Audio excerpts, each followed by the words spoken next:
everyone, I'm the Troutman and this is my 2007 Holden Caprice. It's an Australian car which is built in the state of South Australia. The transmission is a General Motors 6-speed automatic. As stock it produces 270 kilowatts. Relatively compact external dimensions owed to the overhead valve design. The fuel filler is connected with the central locking, and that's a situation where it does help handle.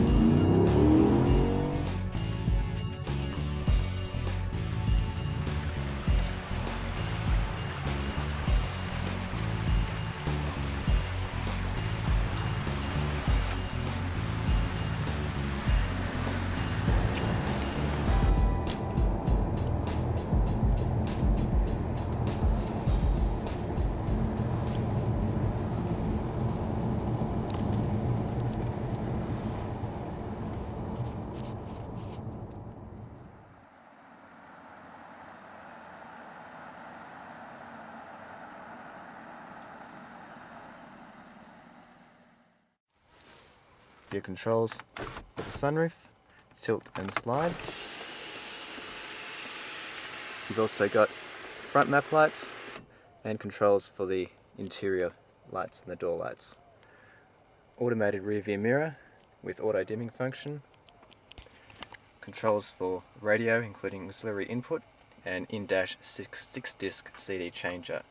Also surround sound mode, and down here you've got controls for your climate control, which is 3-zone and also includes an outside temperature facility.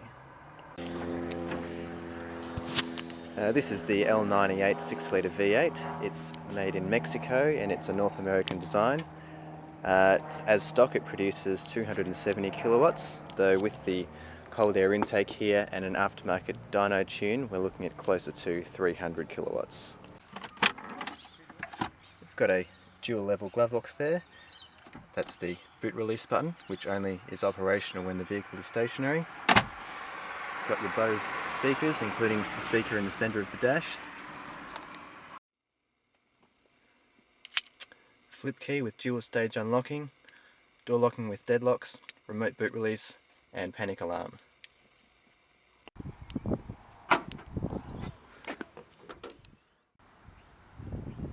As you can see, you've got a large boot in there, though anything that's not a very large item will slide around under acceleration and braking. You've also got a net here for keeping smaller items. You've got a power outlet and the battery lives in there. Up front we've got 3-position memory for the front seats. More storage options. The light switch is on automatic mode by default. To turn it off, you simply switch it like so, or pull for fog lamps. Dual cup holders in the centre console, illuminated storage compartment with power outlet, multi-function steering wheel. You've got your customisable options. For example, we can set this to keep the lights on for say 60 seconds after the car is locked, and then we'll get out of that. You've also got your various trip meters. You've got overspeed warning, digital speedo, which is how I like to have it normally, tyre pressure monitoring, and back to options. As you'll see, interior space is not at a premium by any stretch. You've also got your dual rear DVD screens. The vehicle also does come with 2 remote controls for the rear passengers and a pair of cordless infrared headphones. You've got various places for storing small items. You've got your cup holders, more storage inside the rear centre armrest. Up there, that's where the DVDs go in. We've got rear map lights, rear separate climate control in addition to the dual zone front, and controls for the rear entertainment system.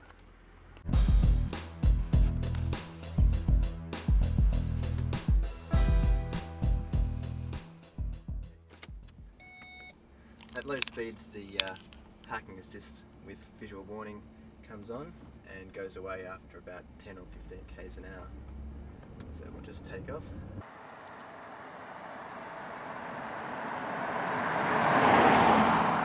The transmission is a General Motors 6-speed automatic. It's not by any means the world's most refined transmission, but it does have quite a number of features. You've got a sports shift mode, which firms up the shifts and makes it more aggressive, both in upshifts and downshifts. You've also got a manual mode, and you can actually start the car from a standstill in second or even third gear. So right now, for example, we're trying starting off in second. The other thing about this transmission is that compared to the German ZF 6-speed automatic used by Ford, it's very cheap to replace, and it is actually very tough. There are actually 11 and 10 second cars which are basically using essentially this transmission. So the days of having to compromise and have a car with a 2 or 3-speed automatic that's basically undrivable on the highway in a performance car, those days are now finished. Yeah, when I first picked up the car, I was a bit underwhelmed by the sound of the motor. It sounded a bit more like a sewing machine than a 6-litre V8. However, with the cold air intake, that did improve quite substantially, and I think you got a bit of the best of both worlds now. You've got certainly a very quiet ride for everyday driving, but when you do give it a boot full, you do get quite a nice soundtrack to go with it. Now sometimes you're in a situation where you're at a standstill and you have to get up to speed very quickly because there's cars coming up behind, and that's a situation where it does help to have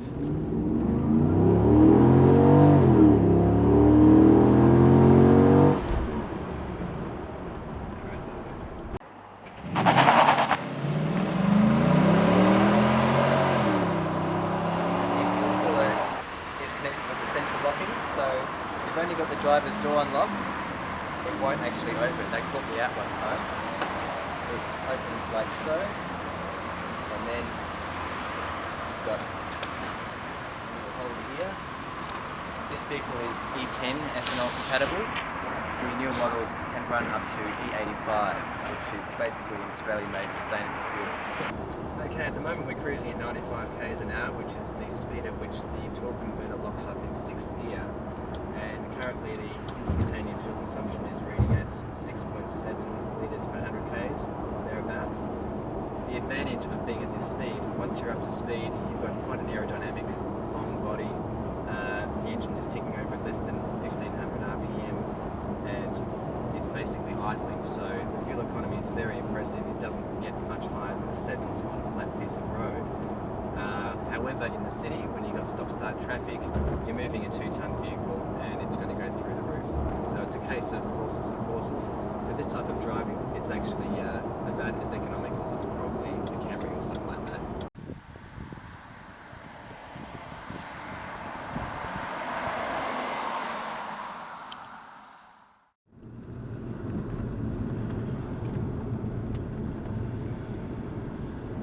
Okay, this vehicle is fitted with what Holden calls FE 1.5, which is basically a semi-sports suspension tune, as opposed to the FE2, which is fitted to the Commodore SS models, vehicles like that.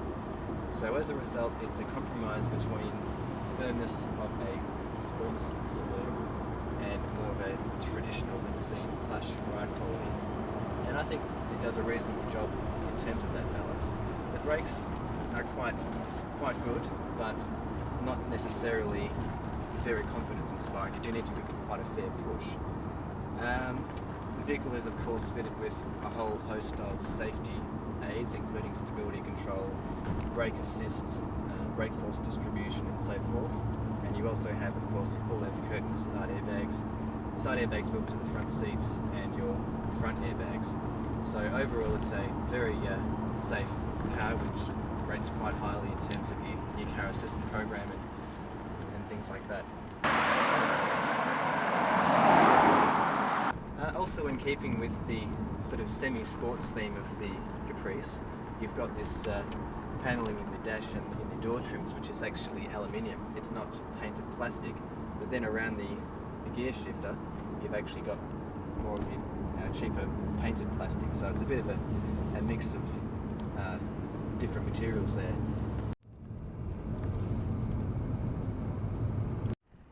One other neat feature of this vehicle, I believe, probably dates back to the period of time in which General Motors owned Saab. Saab had a feature which was introduced in about 1994 on the 900 model, which was called Black Panel, and Holden now has a variation of it. Basically how it works is when you push the buttons to dim and brighten the instrument cluster simultaneously, the screen goes blank, all the lighting goes out, the tacho, fuel, temperature all dies out. You've got just illumination for your speedo and the central cluster, which I find much less tiresome, much less wearing on the eyes during long night drives. So they don't actually call it Black Panel, but it's basically the same thing, and it's very effective. Yeah, up until the year 1999, Holden had its own Australian-made V8, but it was not been given a lot of development money, and in the end it worked out better to start to import the North American, at the time, Generation 3 GM LS Series V8, and now this model is the Generation 4, so it's up from 5.7 to 6 litres, and it's actually a pretty good simple engine, relatively compact external dimensions owed to the overhead valve design, nice and simple to work on, pretty big capacity compared to your typical overhead camshaft designs, but the performance is there, fuel economy is generally, for what it is, very good, and I don't have anything to really complain about with it, to be quite frank. So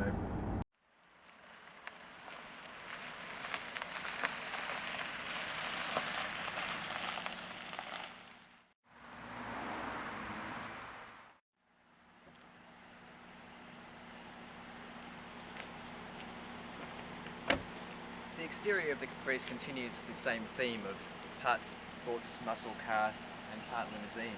You have got a fairly aggressive stance with the bold headlamps, 18-inch wheels, semi-sport suspension.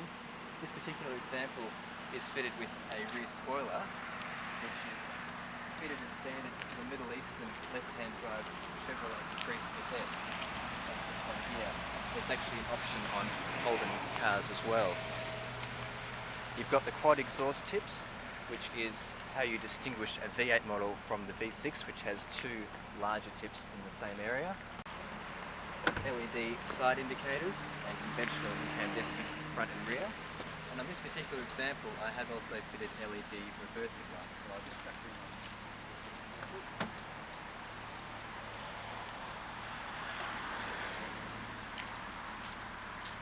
That's them there. They are a much colder colour temperature, and they are actually quite bright, quite comparable to stock incandescent.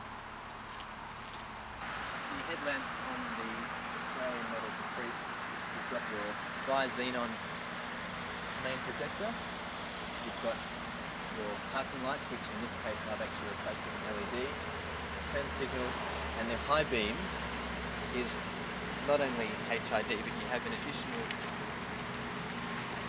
incandescent high beam in there as well, so it's very bright for night drive. Then of course fog lamps. So all up there's plenty of light for dark Australian country roads. Okay, so there you have it, 2007 Holden Caprice, and don't forget to check out wmcapriceforum.com and wmcaprice.com. That's where you can find a lot more information about these cars, and there's a little community on Facebook as well for enthusiasts, so check it out. Thanks very much.